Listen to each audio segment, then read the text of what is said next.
تنزيلا نحمده ونصلي على رسوله الكريم اما بعد فاعوذ باللہ من الشیطان الرجیم بسم اللہ الرحمن الرحیم۔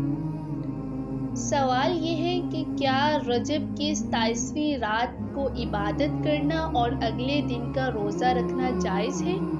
اور کیا واقعہ معراج 27 رجب کی رات ہی کو پیش آیا تھا؟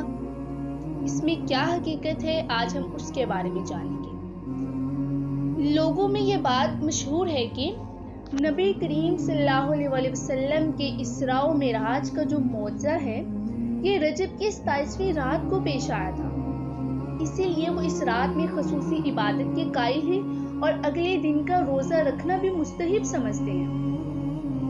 اس سلسلے میں پہلی بات تو یہ ہے کہ واقعہ اسراء و معراج کی تاریخ کے بارے میں اہل علم کے مابین شدید اختلاف پایا جاتا ہے۔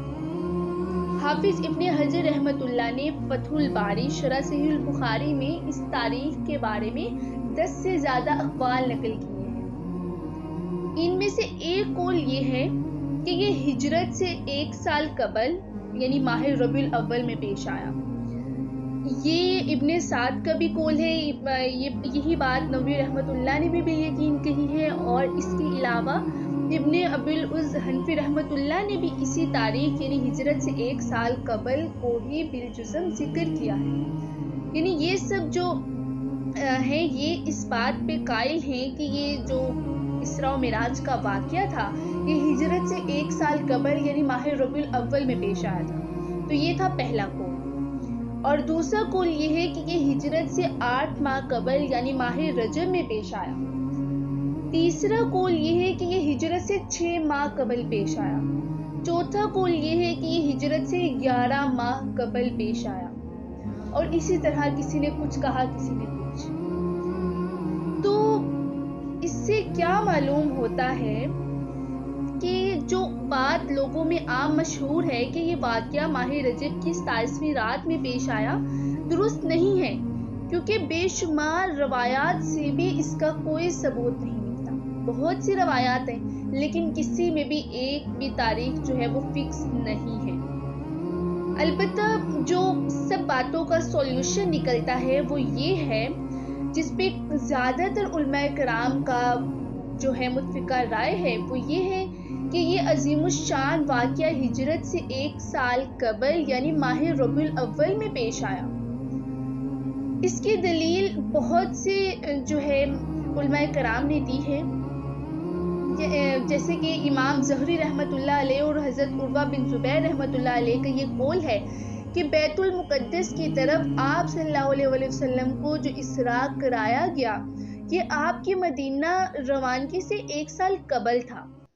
ان کا یہ قول موسیٰ بن عقبہ نے بھی اپنی مغازی میں ذکر کیا ہے، جو صحیحین کی روایات میں سے ہے۔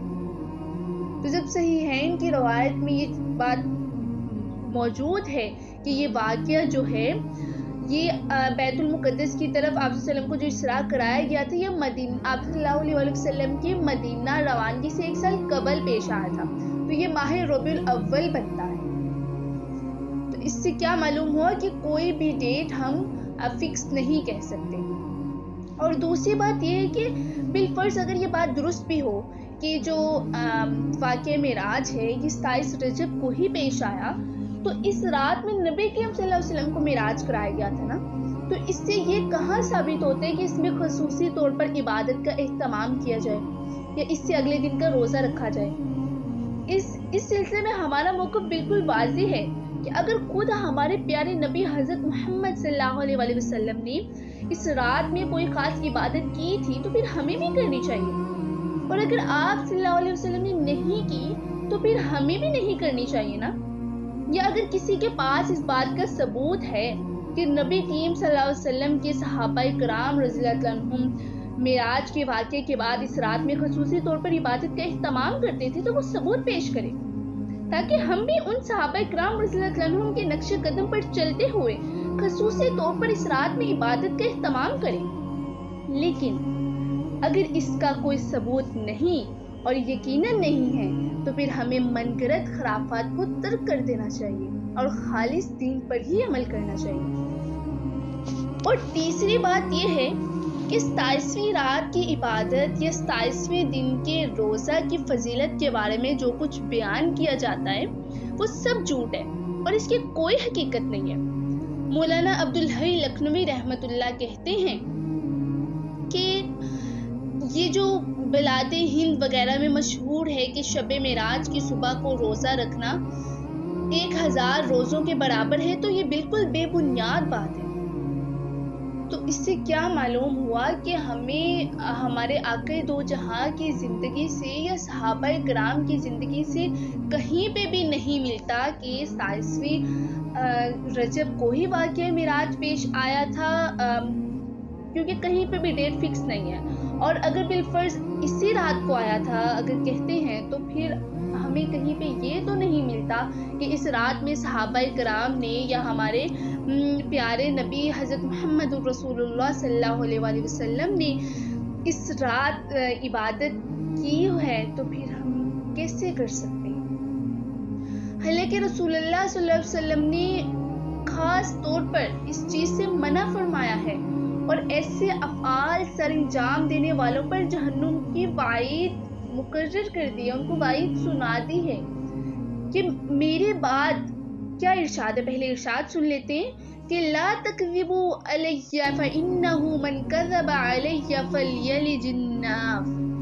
یہ صحیح البخاری کی حدیث ہے کہ تم مجھ پر جھوٹ نہ گڑنا، کیونکہ جو شخص مجھ پر جھوٹ گڑے گا وہ یقیناً جہنم میں جائے گا۔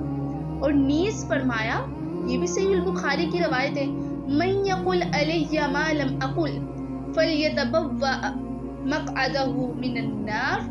جو آدمی میری طرف وہ بات منسوب کرے جو میں نے نہیں کہی تو اس کا ٹھکانہ یقیناً جہنم ہے۔ اللہم احفظنا منہ۔ اس سے میں کیا معلوم ہوا کہ اگر ہمیں کوئی فکس کہیں سے بھی اس چیز کا پروف نہیں ملتا کہ اس رات عبادت کرنا یا اگلے دن کا روزہ رکھنا جائز ہے تو ہم ہرگز نہیں کر سکتے۔ اگر ہم سنی سنائی باتوں پر عمل کریں گے تو ہمارا بھی شمار انہی لوگوں میں سے ہوگا جن کے بارے میں آپ صلی اللہ علیہ وسلم نے جہنم کی وعید سنائی ہے کہ یہ لوگ میری طرف جھوٹ کرتے ہیں، میری طرف بات کو منسوب کرتے ہیں، حالانکہ میں نے ایسا کام نہیں کیا، نہ میں نے ایسے کچھ کہا، تو ان کے لیے کیا ہے؟ جہنم ان کا ٹھکانہ ہے۔ لہٰذا اپنے آپ کو ان خرافات سے بچائیے اور جو خالص دین ہے اس کی تلاش میں نکل جائیے۔ کوئی بھی کام سر انجام دینے سے پہلے یہ دیکھ لیں کہ کیا اس پر ہمارے آقا دو جہاں کی اگر تو ان کی مہر موجود ہے تو پھر ہم وہ کام کرنا ہم پر فرض ہے، لیکن اگر ان کی مہر موجود نہیں ہے تو میں التجا کروں گی کہ پلیز اپنا ٹھکانہ جہنم کی طرف مت بنائیے۔ آخر میں ہم اللہ تعالیٰ سے دعاگو ہیں کہ وہ ہمیں دین خالص پر عمل کرنے کی توفیق دے اور ہمارا خاتمہ اسی دین پر فرمائے اور ہمیں بدعت ایجاد کرنے یا ایجاد شدہ بدعت پر عمل کرنے سے بچنے کی توفیق عطا فرمائے۔ آمین یا رب العالمین۔